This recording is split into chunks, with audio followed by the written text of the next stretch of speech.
Estamos en esta noche. Bueno, damos gloria a Dios por esta noche. ¿Cuál es el título de la palabra en esta noche?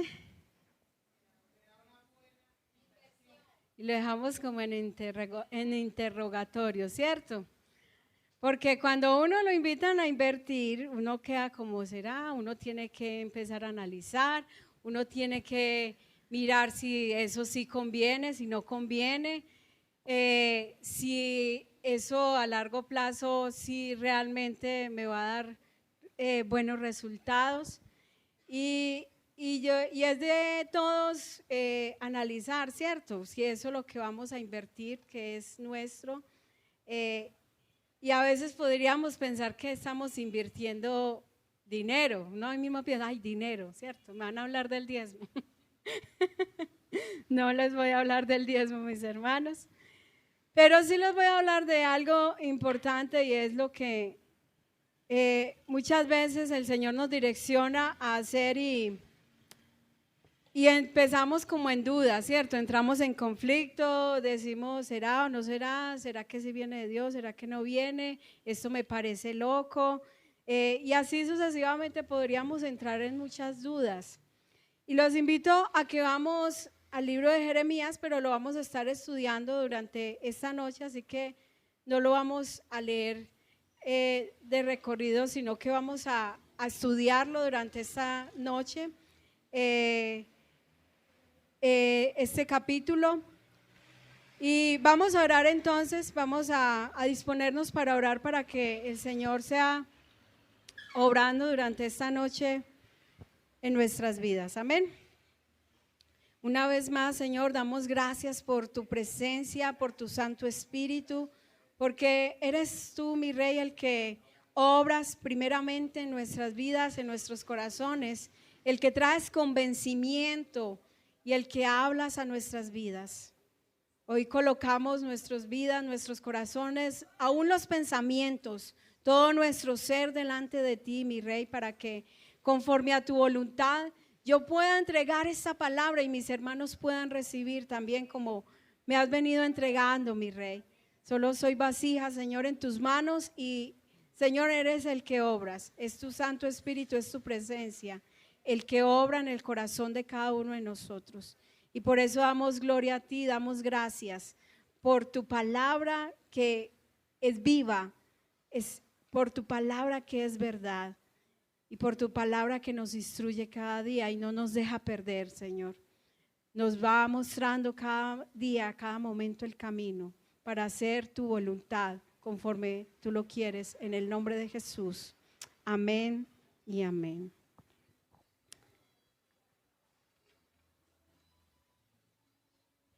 Bueno, mis hermanos, miraba una publicidad, mis hermanos, muy curiosa, y es la venta de un lote de 1 hectárea en la luna. Y yo decía, eso sí es verdad, eso lo venden. Según esto, hay una página en internet que vende lotes en la luna para los lunáticos, ¿cierto? Ese es un hombre que se llama Dennis Hopper y él ganó pues una pelea, él creó una empresa inmobiliaria espacial, ¿cierto? Y él ganó una pelea inclusive con la ONU, la Unión Soviética, porque él pensó, bueno, ¿por qué no vender lotes, cierto? El de la luna.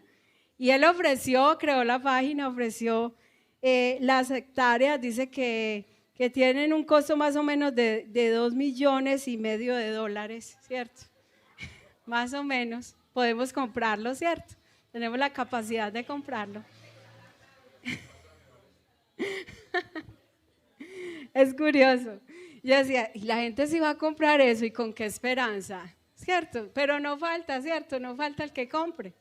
No falta el que en su ilusión compre. Y yo no sé con qué intencionalidad lo compra, porque es raro uno decir, me voy a pegar un viaje para la luna, ¿cierto? Me voy a pegar un viaje el día de mañana en vacaciones para la luna. es raro, pero hay quienes lo compran. Dice por ahí un dicho paisa que primero se acaba el helecho que el marranito, ¿cierto? Entonces hay quienes compran y miraba esto tan curioso, dice que cuando compran esa hectárea, supuestamente pues le muestran el terreno que le tocó, le toman la foto con sus firmas, ¿cierto? Con sus papeles firmados y todo el cuento. Entonces es de esas cosas raras que pasan, que aunque uno no lo crea, pasan, ¿cierto? Y hay gente para todo, y hay quienes tienen plata para gastarla de esa manera.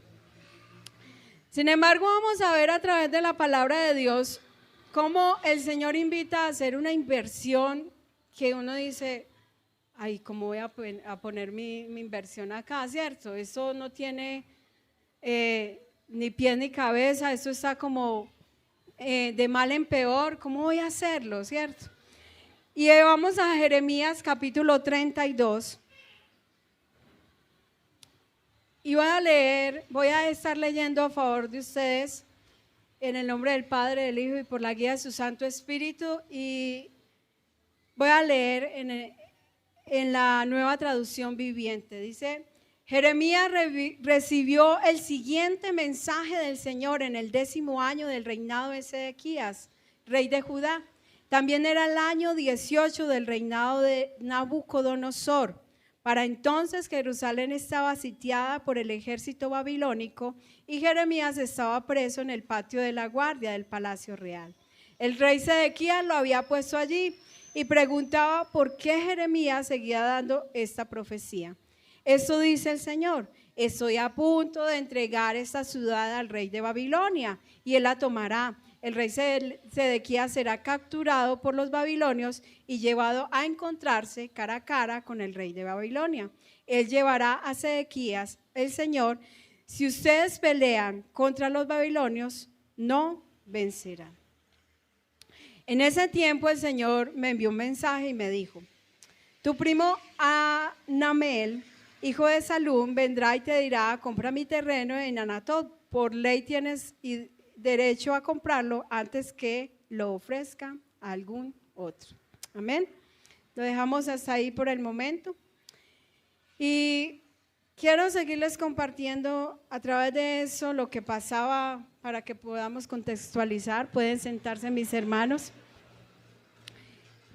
Para que podamos contextualizar qué ocurría allí, ¿cierto? Cuando Jeremías recibe ese mensaje, estaba en el patio del palacio real y estaba en condición de preso, ¿cierto? ¿Será que Jeremías era un delincuente? No, ¿cierto? Sabemos que no. Es un profeta que por la palabra que él tiene que entregar, como nos decía, él fue traído para, el propósito de él era destruir, nos decía de lo que nos identificábamos el domingo, ¿cierto? Con el tipo de sal. Bueno, esa era la sal de Jeremías, ese era su elemento, ¿cierto? Y sabemos entonces que Jeremías tenía que hablar lo que Dios le había puesto a hablar y no lo que el rey quería que él hablara. Y entonces, como Jeremías es obediente, él está en el patio del palacio real en condición de preso por hablar lo que Dios le había puesto a hablar. Así que hablar la verdad no siempre va a ser como que, ay, se te van a abrir las puertas, todo va a ser hermoso y todo va a ser color de rosa. No. Ojalá fuera así. Pero damos gloria a Dios porque aprendemos aún mucho más cuando las cosas son tan difíciles en ese momento. Y para Jeremías entonces no era fácil la situación que estaba viviendo y él estaba diciendo lo que el rey no quería escuchar. El rey quería escuchar que ellos iban a ser vencedores en esa condición en la que estaban, este rey Sedequías. Y entonces él dice lo contrario: estoy a punto de entregar a esta ciudad al rey de Babilonia y él la tomará. Así como cuando uno solo quiere escuchar palabra de prosperidad, en este tiempo, ya finalizando el año, muchos quieren que la palabra para el próximo año sea una palabra que diga: tus caminos van a ser abiertos, nada te va a faltar, ¿cierto? Todo va a ser próspero. Pero había una condición que estaban pasando, y ese era el resultado de lo que ellos estaban viviendo como pueblo Israel. Y era que ellos estaban en desobediencia. Y el Señor se había quejado varias veces, se había dicho: este pueblo, la verdad que cada vez está peor, ¿cierto? Ellos han entregado a los hijos a la hoguera, ¿cierto? A un dios llamado Moloch. Ellos han entregado en depravación, han entregado su vida a otras idolatrías, a cosas que no me agradan. Y sabemos que la desobediencia trae para nosotros consecuencia. Y nosotros somos muy buenos pensando y esperando las bendiciones, pero es que para ver las bendiciones tenemos que vivir en obediencia, ¿cierto?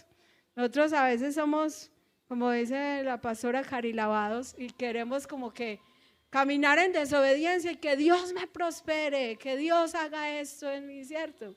Y queremos caminar a nuestra manera, queremos caminar a la manera en como nos parece.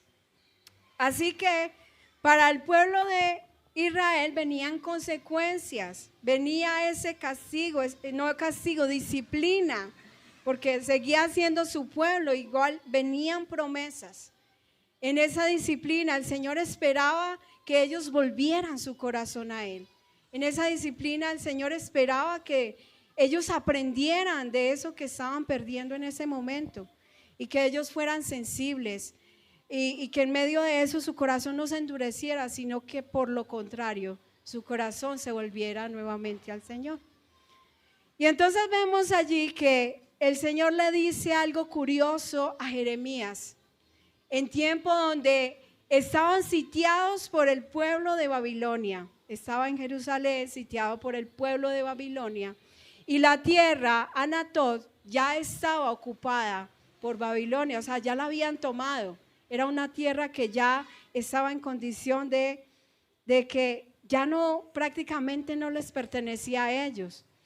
Y a Jeremías le llega este mensaje y le dice: tu primo va a venir a ofrecerte esas tierras, que por ley, como lo dice las leyes en Levítico capítulo 25, versículo 23 al 25, él le correspondía como pariente cercano, pues comprar esa tierra, ¿cierto? Le correspondía comprarla porque Dios había establecido unas leyes muy especiales con respecto a la propiedad. Y eso me parece muy lindo del Señor, porque Él nos hace entender que tenemos que defender lo que Él nos ha entregado, ¿cierto? Para administrar. No es que sea nuestro nada, no tenemos nada, somos administradores de lo que a Él le pertenece. Y como buenos administradores debemos hacer, ¿cierto? Llevar a cabo una buena administración de lo que hay, de lo que Él nos ha entregado a cuidar. Y entonces el Señor permite esas leyes, haciendo entender que van a haber momentos donde vamos a estar en situaciones difíciles, pero que como familia debe haber un apoyo entre familia, y la familia debía apoyarse en esos momentos y tomar esa propiedad, ¿cierto?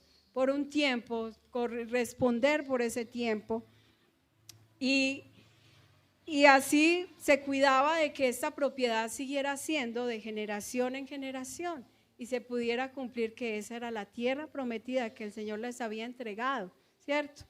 Y a cada uno le repartió, a cada una de las tribus le repartió, y dentro de las tribus se repartieron dentro de familias, y ya tenían establecidos una propiedad que el Señor les había entregado como tierra prometida. Entonces le da este mensaje: hay un terreno que te van a ofrecer y tú lo debes de comprar. Y efectivamente vemos que Jeremías más adelante dice, entonces en el versículo 8, entonces así como el Señor dijo que haría, mi primo Anamel vino y me visitó en la cárcel. Me dijo, por favor, compra mi terreno en Anatot, en la tierra de Benjamín. Entonces, compra mi terreno. Y él no piensa, en ese momento no dice que él lo pensó, pero sí hay algo que marca mucho. Dice, entonces supe que el mensaje que había oído era del Señor. O sea, todavía él tenía como su crisis ahí existencial. ¿Serán mis pensamientos? ¿Serán mis ideas? ¿Será? No sé, pero se le confirma, ¿cierto? A través de eso, efectivamente llegó el primo, le ofreció el terreno y entonces viene ese momento donde él compra efectivamente ese terreno.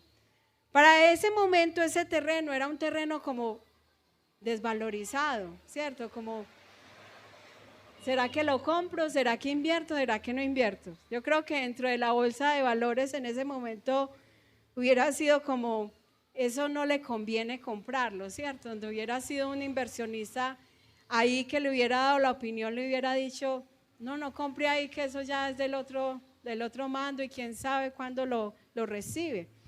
Nosotros tuvimos un tiempo aquí dentro de la Comuna 13 que prácticamente muchas casas se vendieron a precio regalado, ¿cierto? Porque no había un tiempo de violencia tan fuerte que muchas casas se desocuparon, eran inhabitables porque todo el tiempo las balas y usted entraba en medio de balaceras y usted, o sea, había ese temor de que uno pudiera morir, era por las balas perdidas. Muchos perdieron la vida por eso, por las balas perdidas. Hubieron muchas casas desocupadas, la cancha de Villa Laura se llenó de maleza. O sea, era tal la condición que eso parecía un barrio fantasma, ¿cierto? Del oeste, solo bala y no se veía, ¿cierto? Persona. Nosotros sobrevivimos de la mano de Dios, damos gloria a Dios por eso, porque yo creo que el Señor nos sustentó y nos ayudó a que no tuvimos malas compañías como familia. Siempre fuimos muy apartados pues de las compañías así. Entonces, en ese tiempo muchas casas perdieron el valor, muchas personas dijeron, no, eso por allá toca prácticamente lo que me alcancen a dar. Hubieron hasta lugares, yendo para la casa de los pastores, hay una urbanización que los vendían a precios muy baratos, muy económicos, porque allá caían muchas balas perdidas, entonces la gente no quería invertir en eso, la gente prefería regalar lo que tenía en ese momento. Y mirándolo desde ese contexto, quizás eso pasaba en ese momento, como quien dice, ay, ¿quién se va a quedar acá, cierto? Igual se los iban a llevar en cautiverio, iba a quedar un lugar desolado. Pero Jeremías dice, bueno, voy a tomar la decisión, si el Señor me está diciendo que lo haga, lo voy a hacer. Es obediente. Dice, así que compré el terreno en Anatot pagándole a Anamel 17 piezas de plata, y eso era un precio muy alto, considerando lo que había en aquel lugar, ¿cierto? Considerando todos los problemas, las circunstancias que había. Era un precio alto, porque Jeremías mismo le expresa al Señor, el precio que pagué me parece demasiado alto para lo que se está viviendo y para la esperanza, la poca esperanza que hay para aquel terreno. Dice que firmó, selló las escrituras de compra delante de testigos, pesé la plata y la pagué. A mí me parece curioso, esto se hace dentro del patio, todo eso están alrededor, llegan los testigos, él firma y bueno, no dice como tal cómo era que cargaban, que manejaban el tema del dinero, ¿cierto? Pero entonces vemos que todo eso se genera de manera legal, porque el Señor quiere que todo lo hagamos de manera legal, y Él dice, hay testigos, se firma el papel de compra y se deja una copia de ese papel de compra para, si hay unas dudas, para quienes vuelven nuevamente a retomar esas tierras, puedan encontrar esos papeles. Eran guardados de manera especial. Dice que muy cerca a Egipto han encontrado de estas vasijas guardando papeles con este tipo, guardando este tipo de documentos, donde sellaban las propiedades, donde decían esto pertenece a esta familia. Entonces evidentemente todo esto se da y él entrega a Baruch los papeles y él escucha de parte del Señor, dice en el versículo 14, esto dice el Señor de los ejércitos celestiales, Dios de Israel, toma tanto la escritura sellada como la copia no sellada y ponlas en una vasija de barro para preservarlas por largo tiempo. Pues esto dice el Señor de los ejércitos celestiales, Dios de Israel, algún día de nuevo habrá dueños de estos terrenos que comprarán y venderán casas, viñedos y campos. El Señor no le está diciendo, eso va a ser mañana, o sea, los babilonios no van a llegar. No le está prometiendo en ese momento como que va a ser inmediato. Le dice algún día. Y eso es como para que puedan esperar y sepamos esperar que las promesas de Dios se cumplen. No en el tiempo que yo quiera, ¿cierto? Sino en el tiempo de Dios. Y le dice algo tan especial, guarda las en vasijas que se conserven por mucho tiempo. O sea que no iba a ser inmediato. Así que eso era algo que iba a ser larguito. Y entonces Jeremías es obediente, hace la tarea, entrega, firma los papeles. Pero en medio de todo eso, él empieza en una crisis como nosotros podemos entrar en crisis en nuestra humanidad, ¿cierto? Él obedeció primero, pero él se cuestiona, queda como esa duda, ¿será? O sea, está como todavía el Señor habla a su vida, el Señor habla a través de su vida y le muestra que Él era como el ejemplo, ¿cierto? Él era como el que tenía que vivir en carne propia lo que les iba a compartir al pueblo para que el pueblo creyera también, ¿cierto? Es como quien dice, nosotros tenemos que vivir primeramente la palabra cuando la compartimos, tenemos que vivirla o el Señor nos hace vivirla también, ¿cierto? Y es algo que no va a ser fácil. Uno podría decir, no voy a predicar de eso porque yo no vivo eso. Antes es el desafío, es el reto que tenemos. Si el Señor me está invitando a compartirlo es porque también yo tengo que vivirlo. Si no lo vivo, tengo que empezar a vivirlo. Y así eso nos compromete cada día, ¿cierto? Y ay, Señor, ayúdame. Cada palabra que nosotros compartimos, de verdad que tenemos que entender que eso genera un compromiso en nosotros, con Dios. No con el pueblo, sino primeramente con Dios y con el pueblo también. Y entonces Jeremías estaba en eso. Jeremías tenía que vivir lo que antes había hablado. Jeremías había compartido al pueblo de que pensamientos de bien y no de mal tenía él para su pueblo. Y Jeremías era parte del pueblo. Entonces Jeremías tenía que empezar yo sé que pensamientos de bien y no de mal tiene el Señor para nosotros.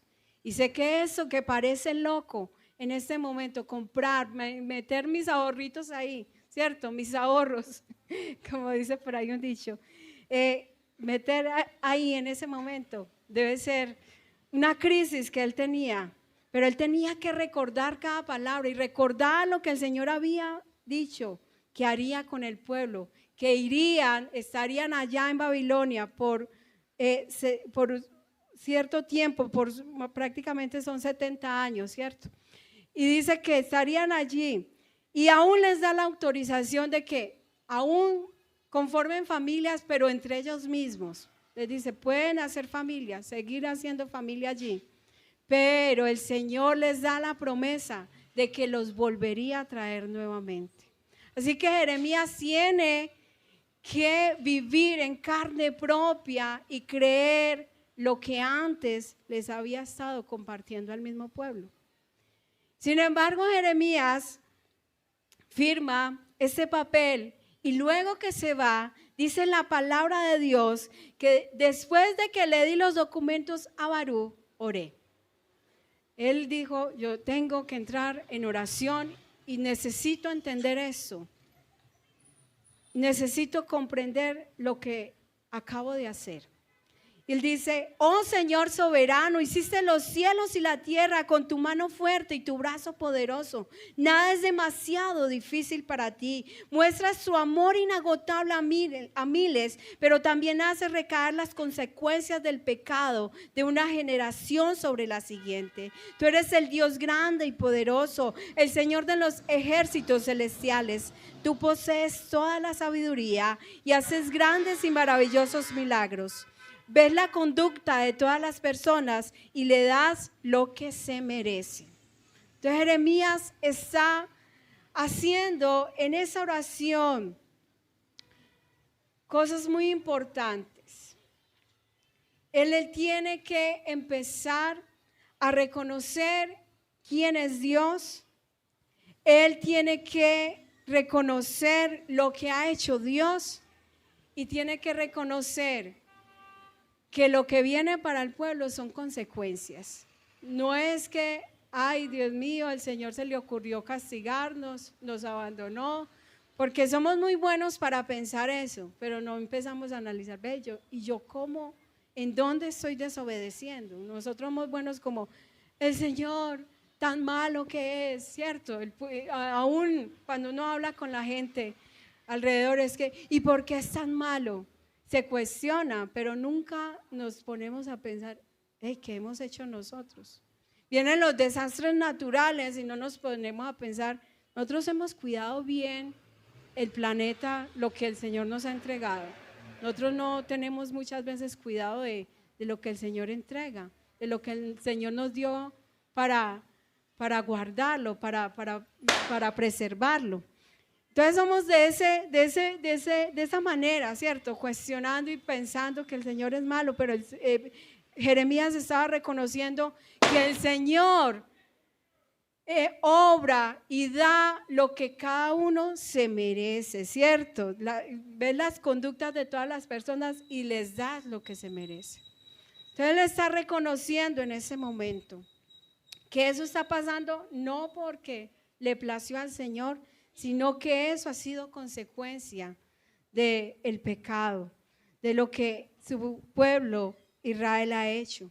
Y él ha reconocido que el Señor lo sacó de Egipto, que hizo grandes maravillas, que le dio la tierra prometida, que ellos vieron lo que el Señor hacía a cada momento, ¿cierto? Y él les permitió conquistar la tierra prometida. Y él dice algo allí muy importante, no hicieron nada de lo que les ordenaste, por eso enviaste ese terrible desastre sobre ellos. Miren cómo han construido rampas de asalto contra las murallas de la ciudad. Por medio de guerra, hambre y enfermedad, la ciudad será entregada a los babilonios que la conquistarán. Pero Jeremías dice, el pueblo no obedeció y está diciendo lo que está ocurriendo en ese momento. Efectivamente, Babilonia está tocando, ¿cierto? Está allí, asaltando, está llegando al pueblo, está trayendo hambre, está trayendo enfermedad, está trayendo situaciones muy difíciles y todo eso se ve oscuro, todo eso, ese panorama no se ve para nada bueno. Y eso es como si a uno le dijeran, ve y cómprate un lote, una hectárea allá en la Franja de Gaza en este momento. Y uno dijera, todo está oscuro, en medio de esa destrucción, bombas están cayendo, ¿cierto? Y la gente antes está buscando para dónde correr. Eso era la crisis que tenía Jeremías. Y yo me pongo en los zapatos de Jeremías y yo creo que yo también entro en crisis en ese momento. Sí, esto está terrible. Viene la destrucción, viene la guerra, viene la enfermedad, viene la escasez. ¿Para dónde pegamos? ¿Cierto? Y entonces dice Jeremías, y aún así, oh Señor soberano, me has ordenado comprar el terreno. Hasta pagué mucho dinero en presencia de estos testigos, aunque la ciudad pronto será entregada a babilonios. Es una crisis que él entra, pero es una oración tan sincera que la expresa desde su corazón, donde él dice: yo necesito, Señor, entender eso que me parece loco. Yo necesito entender esta inversión que hice, ¿por qué? ¿Cierto? ¿Qué propósito? ¿A dónde me quieres llevar a eso? Y me gusta lo que responde el Señor. Después Jeremías recibió el siguiente mensaje: yo soy el Señor, Dios de todos los pueblos del mundo. ¿Hay algo demasiado difícil para mí? Y recuerdan lo que Jeremías le había dicho en el versículo 17: oh Señor soberano, hiciste los cielos, la tierra con tu mano fuerte y tu brazo poderoso. Nada es demasiado difícil para ti. Y el Señor le confirma: sí, Jeremías, efectivamente, no hay nada difícil para mí. Tú lo has dicho, ¿cierto? Porque nosotros expresamos a veces en las oraciones al Señor: Dios Todopoderoso, eres mi sanador, ¿cierto? El Señor nos tiene que confirmar: sí, yo soy tu sanador, yo puedo sanarte, pero todavía no. Como diciendo, efectivamente, eso es lo que yo hago, es efectivo, lo que tú estás diciendo, eso es, yo he hecho eso, esos son mis atributos, ese es el poder que yo tengo, pero tú, por el momento hay que pasar un proceso, ¿cierto? Hay que responder a lo que ha hecho este pueblo. Dice: por lo tanto, esto dice el Señor, entregaré esta ciudad a los babilonios y a Nabucodonosor, rey de Babilonia, y él la conquistará. Sí, Jeremías, tú me has dicho que para mí no hay nada imposible. Y quizás en eso que expresaba Jeremías era: para ti no es imposible que evites que los babilonios nos toquen, ¿cierto? Pero el Señor le está diciendo: sí, para mí no hay nada imposible, pero eso tiene que pasar efectivamente. Porque el trato tiene que llegar al pueblo, porque ellos han desobedecido. Dice allí: los babilonios que están fuera de la muralla entrarán y prenderán fuego a la ciudad, quemarán por completo todas estas casas donde el pueblo provocó mi enojo al quemar incienso a Baal en las azoteas y al derramar ofrendas líquidas a otros dioses. Desde su comienzo Israel y Judá solo han hecho lo malo, me han enfurecido con todas sus malas acciones. Entonces tiene que pasar. El Señor le dice: ellos se han portado mal, ellos han hecho idolatría, ellos han ido detrás de otros dioses. No esperes que simplemente lo deje aquí, porque ya el Señor había dado demasiadas oportunidades, y a través de Jeremías había dado oportunidades y había dado palabra al pueblo. Pero el pueblo, ¿qué hizo? Esto no me interesa, este mensaje está muy maluco, yo prefiero aquellos que me endulcen el oído, ¿cierto? Esos mensajes que me endulcen. Cuando el Señor ha venido trayendo advertencia y ellos no quisieron escuchar, entonces el Señor tiene que obrar con mano fuerte, ¿cierto? El Señor primero nos habla con amor, con dulzura, pero llega el momento donde no escucharon, tengo que hacerlos entender, porque ellos están caminando mal. Y así a veces nos pasa también a nosotros. Y ojalá uno quisiera no llegar al momento de tener que llegar a sentir la mano de Dios ahí fuerte. Pero nuestra terquedad, porque no nos gusta muchas veces empezar a vivir la palabra, la advertencia que el Señor nos ha dado, nos lleva muchas veces a sufrir las consecuencias de nuestra terquedad. Y entonces el Señor, sin embargo, en su misericordia, le dice: hay una promesa. Le recuerda nuevamente. Dice: ahora quiero decir algo más acerca de esta ciudad. Ustedes han estado diciendo: la ciudad caerá ante el rey de Babilonia por guerra, hambre y enfermedad. Pero eso dice el Señor: ciertamente traeré de regreso a mi pueblo de todos los países a donde lo esparcí en mi furor. Lo traeré de regreso a esta misma ciudad para que vivan paz y seguridad, y ellos serán mi pueblo y yo seré su Dios. Y les daré un corazón y un solo propósito, adorarme para siempre, para su propio bien y el bien de todos los descendientes. Y haré un pacto eterno con ellos y nunca dejaré de hacerles bien. Pondré en el corazón de ellos el deseo de adorarme y nunca me dejarán. Me gozaré en hacerles bien y con fidelidad de todo corazón los volveré a plantar en esta tierra. O sea que el Señor dice, viene el castigo, viene el trato, pero hay una promesa. Pero estas promesas son para los que la obedecen, para los que han creído que el Señor efectivamente cumplirá su promesa, ¿cierto? Porque sin embargo hay quienes van a perecer allí en Babilonia, hay quienes no van a ver esa promesa, pero el Señor promete, ¿cierto?, para ellos. Y asimismo miraba allí en nuestra vida que para el Señor es algo tan importante el preservarles el terreno. Y yo preguntaba, Señor, pero ese terreno, quizás mucho su corazón ya se les va a quedar allá como hay en Babilonia, pero el Señor quiere hacerles entender que ellos tienen una identidad y que su lugar no está allí en Babilonia, su lugar no va a quedarse allí. Ese terreno muestra que ellos deben de entender que hay una identidad, que ellos tienen una tierra prometida, que ellos tienen un lugar donde su corazón debe estar puesto de volver nuevamente. No quedarse en Babilonia, porque el propósito de Dios no es dejarlos allí a perderse en Babilonia.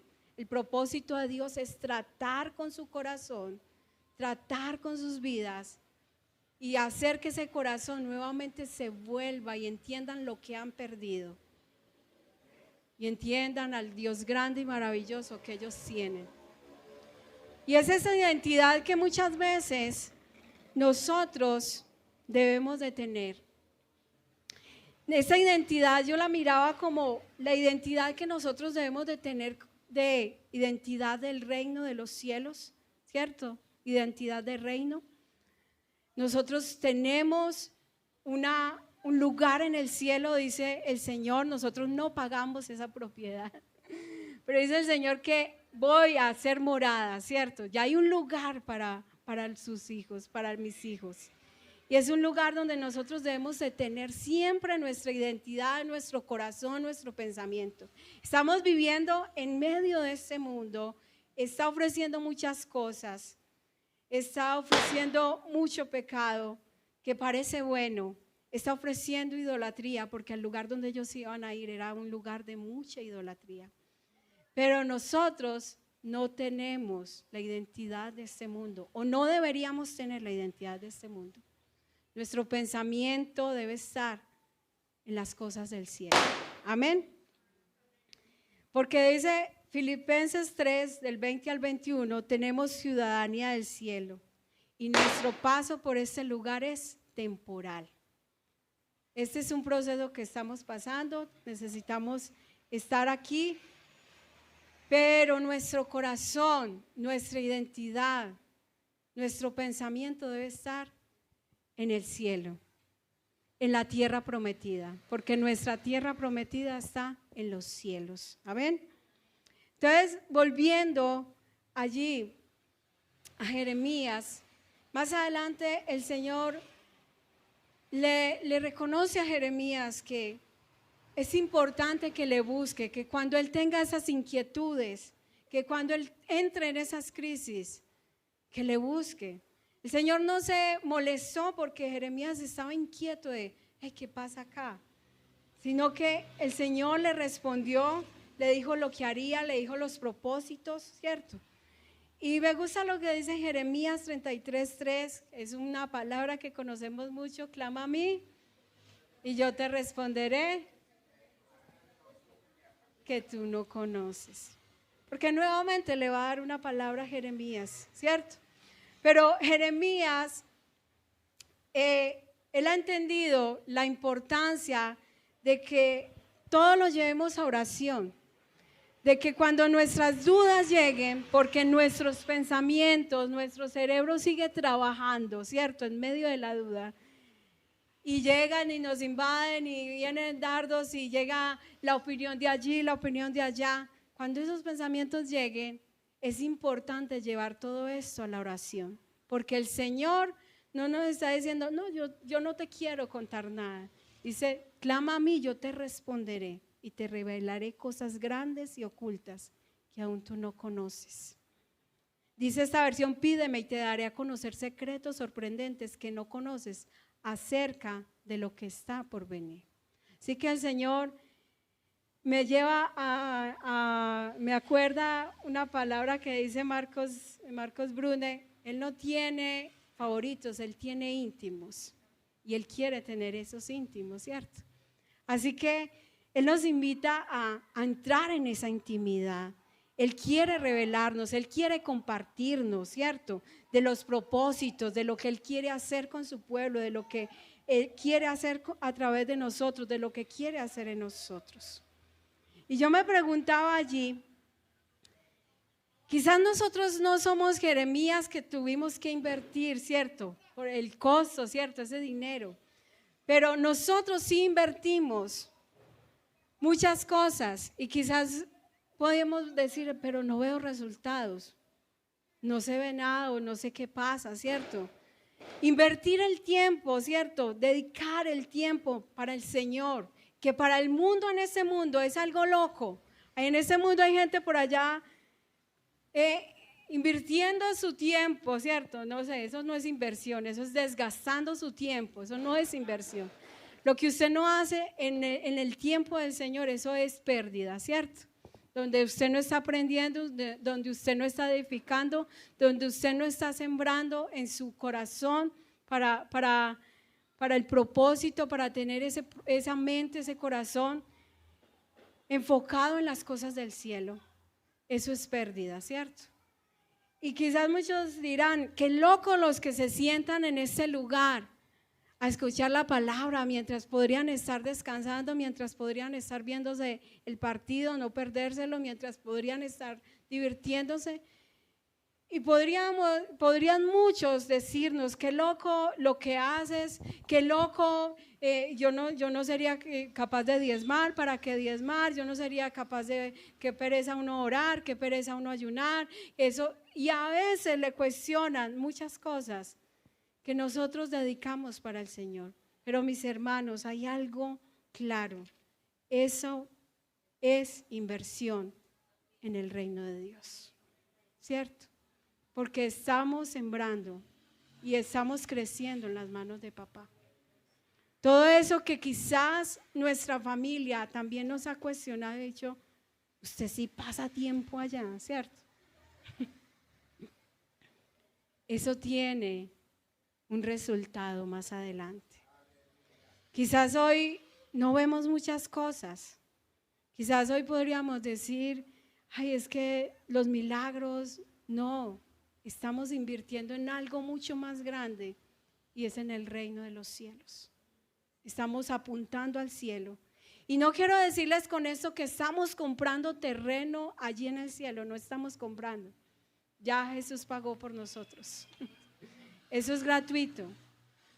Nosotros estamos viviendo esa salvación con la convicción que tenemos ya un terreno que alguien pagó por nosotros, alguien mucho más grande, el único que podía pagarlo por nosotros, Jesucristo nuestro Señor. Amén. Así que eso no es nada de pérdida. Eso no es nada de que es que estás ocupando demasiado. Eso es una inversión y esto trae bendición. Amén. Aunque ahora no podamos ver ese terreno, tenemos la esperanza de que sus promesas se van a cumplir, ¿cierto? Y vemos muchas de las promesas.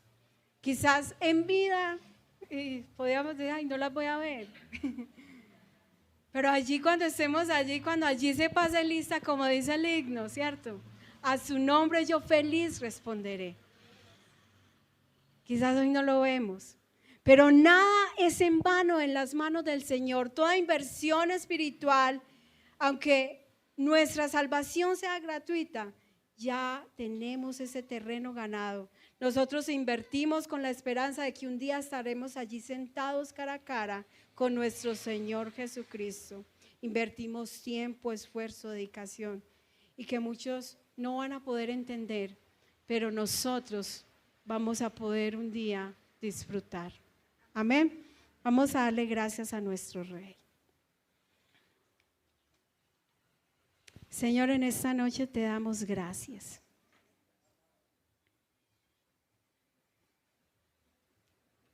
Gracias por darnos oportunidad, porque nos muestras también a través de tu palabra que trataste a tu pueblo con lo que había en su corazón, con lo que habían hecho, pero sin embargo, tú tenías intención de restaurar, de no dejar allí, de aplazar, como muchas veces, Señor, creemos que simplemente nos vamos a quedar allí aplastados.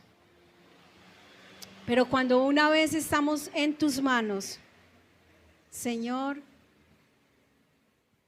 tú obras en nuestras vidas, y la obra que un día comenzaste, Señor, la terminarás, Señor, en nuestras vidas.